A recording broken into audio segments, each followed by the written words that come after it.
அடுத்த செய்தியாக வியாசர்பாடி அரசு பள்ளியில பொதுவாகவே இப்ப கடந்த 3-4 வருஷமாவே பள்ளிக்கூடங்கள்ல என்ன பண்றாங்கன்னா செக் பண்றாங்க. பசங்க உள்ள வரும்போது எதுவும் அருவா வச்சிருக்கானா, கத்தி வச்சிருக்கானா அப்படின்னு சொல்லிட்டு.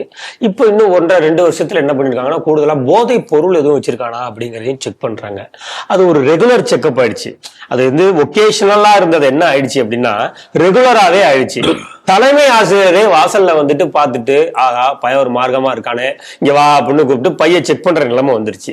அப்படிதான் வியாசர்பாடியில் இருக்கக்கூடிய ஒரு அரசு பள்ளியில 11வது மாணவன் பையன் வாங்கி செக் பண்ணிருக்காரு. அதுல கஞ்சா இருந்திருக்கு. உடனே அந்த பகுதியை சேர்ந்த காவல் நிலையத்துக்கு போன் பண்ணி காவலர்களை வர வச்சு வழக்கு விசாரணை தொடங்கியிருக்கு. செய்தி எப்படி பாக்குறீங்க? கஞ்சா சாகுபடியே கிடையாது, எப்படி அவங்களுக்கு எல்லாம் கிடைக்குது? ஜீரோ சொன்னார்ல மக்கள் நல்வாழ்வுத்துறை அமைச்சர் சொன்னாரு கஞ்சாவா அப்படின்னு.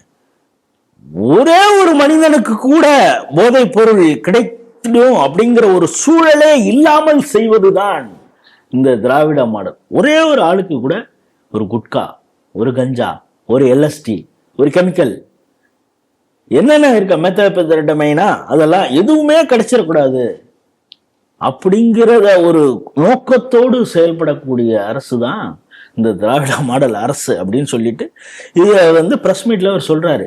நமக்கு என்ன ஆச்சரியம்னா ஒரு பின்னால ஒரு 10 பேர் இருக்கான், ஒருத்தவங்க கூட சிரிக்கலைங்கிறது தான் நமக்கு ஆச்சரியமா இருக்குது. எப்படி தலைமை அப்படி சொல்றாருன்னு.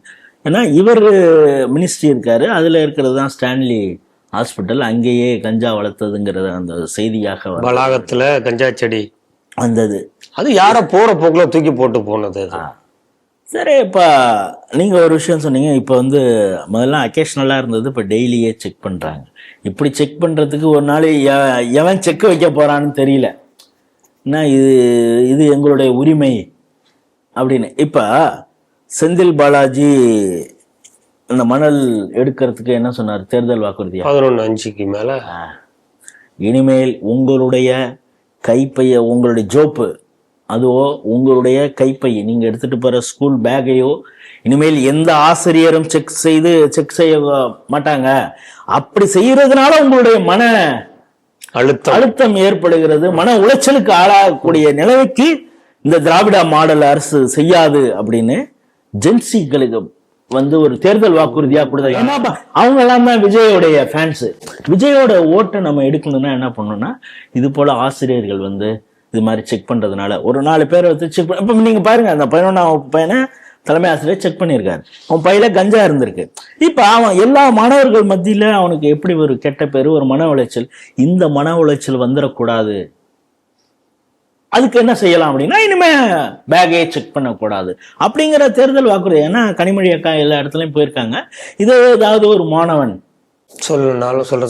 சொல்லக்கூடாது, அதையும் கூட இவங்க கன்சிடர் பண்ணலாம்.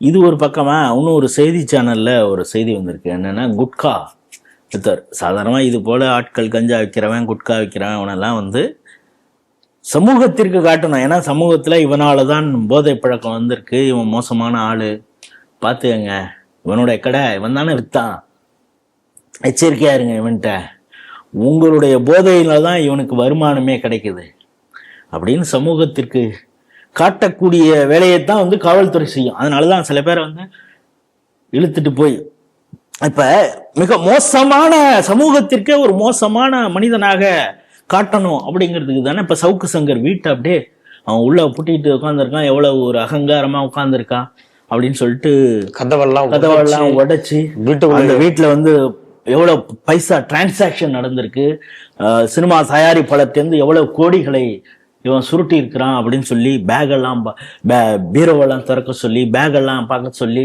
இப்போ அடுத்தடுத்து எத்தனை வழக்குகள் போட்டிருக்காங்க. ஏன்னா சமூகத்திற்கு அவங்க காட்டுறாங்க இவன் மாதிரி மோசமான, இவன் வந்து ஒரு செய்தி சேனல் நடத்தலாம், சில விஷயங்களை எக்ஸ்போஸ் பண்ணலாம், அது கிடையாது, அது பிரச்சனை இல்லை.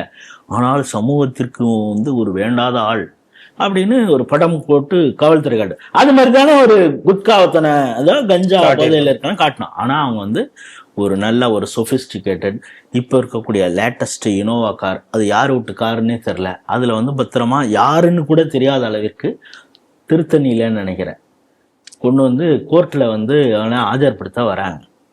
இப்படி அழைச்சிட்டு வரவங்க அந்த கேஸை எப்படி எழுதுவாங்க அப்படின்னு தெரியல. இந்த திருத்தணிங்கிறப்பவே நமக்கு இன்னொன்று விஷயமும் ஞாபகம் வரும். அங்கே தான் கஞ்சா போதையில் இருந்த 2 பேர் ரீல்ஸு எல்லாம் போட்டது, அது வெளி மாநிலத்தக்காரனை வந்து எப்படி வெட்டினாங்க அந்த விஷயத்தெல்லாம் பார்க்குறோம். ஸோ அரசாங்கம் இப்படி இருக்கும் பொழுது அது வந்து 3.4, 4.0, 5.0லாம் சொல்லி நாங்கள் கஞ்சா வேட்டையெல்லாம் பண்ணுறோம் அப்படின்னு சொன்னால் கூட இப்போ இந்த அளவுக்கு ஒரு குற்றவாளிகளுக்கு ஆதரவாகவே செயல்படக்கூடிய வகையில் ஒரு பக்கம், அப்புறம் எதுக்கு இந்த ஸ்கூலில் இது மாதிரி எல்லாம் மாணவர்கள் செயல்பட மாட்டாங்க அப்படிங்கிற ஒரு கேள்வி தான் எழுகிறது. கஞ்சாவின் தலைநகராக தமிழகம் மாறிவிட்டது. இனிமே காப்பாற்ற முடியுமா மாணவர்களை? இப்போ நீங்கள் இப்போ கேட்டீங்க, ஏய் இன்னைக்கு ரெக்கார்ட் நோட்டு எடுத்துட்டு வரலையா அப்படின்னு வாத்தியார் கேட்க போடு, இன்னைக்கு எல்எஸ்டி எடுத்துட்டு வந்திருக்கியா, நீ ஸ்கூலுள்ள கிளாஸ் ரூம்லேயே இருக்காதப்போ, கஞ்சாவை எடுத்துட்டு வந்திருக்க வெளியில போ அப்படின்னு சொல்லக்கூடிய அளவுக்கு படிக்கலனாலும் பரவாயில்ல தம்பி, இதெல்லாம் எடுத்துட்டு வராதீங்க, அந்த நிலைமை வந்துடும். அந்த நிலைமைக்கு கொண்டு வந்திருக்கிறது. இதுதான் திராவிட மாடலுடைய சாதனை.